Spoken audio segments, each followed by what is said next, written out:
Hello, friends. How are you? When I think about the story of Lazarus, with Jesus and Lazarus, it usually makes me think about how Jesus was fully human. Because when he found out about his dear friend Lazarus dying, Jesus cried. I wonder if part of the reason why Jesus was crying was because he regretted that he didn't go to help Lazarus before he died. Or maybe part of the reason why he's crying is because his followers still don't really fully understand the message that he's trying to get across. In any case, I'd like us to look at the Lazarus story today through a little bit different lens. So, I was watching an episode of Family Feud recently, and the question or the prompt came up that said, "What is something that you don't like but you're stuck with?" And one of the contestants said, as their response, "Your past." Interesting, right? What is something that you don't like but you're stuck with? And she said, your past. I thought it was a brilliant answer. Unfortunately, she didn't get any points for it. But it is true, isn't it?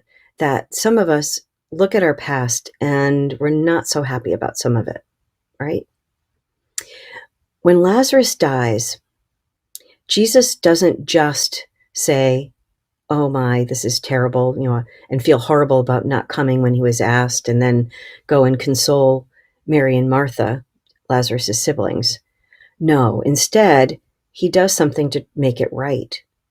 In fact, he performs a miracle. He raises Lazarus from the dead. So Jesus doesn't just stop with the regret. He does something about it and tries to make it right. How often do we look back at something that we've done in the past and say, wow, I really messed up big time there, and then try to just forget it and move on? Or if you're like me, sometimes you replay something that you said or did in your mind over and over again, but then just don't do anything else about it. Just let it bother you. When we do that, when we get stuck in the past and continue to try to ignore it and move on, we can be left with a bunch of regret and maybe even guilt. And it usually doesn't work to ignore it.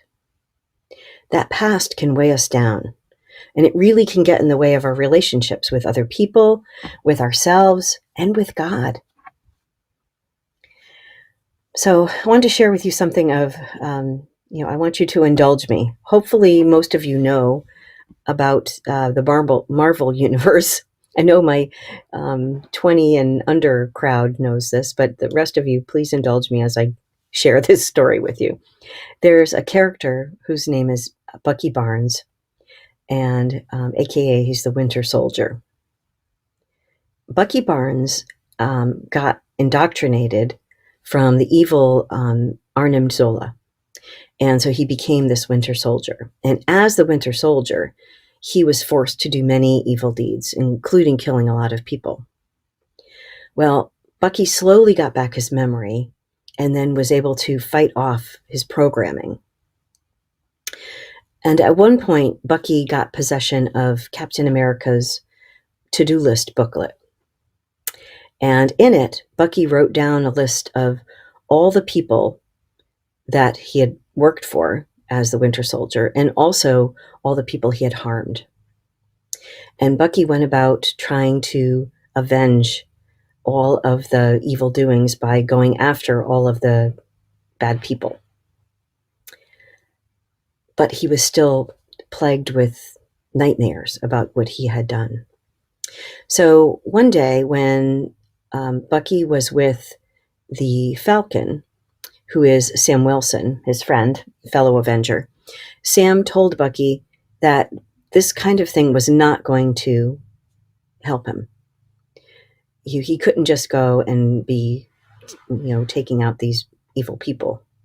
He had to instead seek out the people that he, in fact, had harmed and try to give them some closure. So Bucky was hesitant, but then he went to visit Yori Nakajima and told him that his son was killed by him when he was the Winter Soldier. This was really painful for Bucky, but in doing so, it gave him more peace and it allowed him to start becoming a better person. better able to forgive himself and forgive others. All of us have done things to cause some harm to others, or have neglected to do things that could have helped others or ourselves. We can learn the lesson from Jesus and Lazarus, and even maybe from the character of Bucky Barnes, to not let our past negatively affect us, but instead to work to make amends and then move on and grow from it. There's an author, her name is Jocelyn Sanchez, and she says this. She says, "Our past does not define us. Rather, it is the courses that we take after that show who we really are." May God help each of us to make peace with our past and to use those experiences to help us grow into a future that's more forgiving, more loving, and always closer to God. Amen.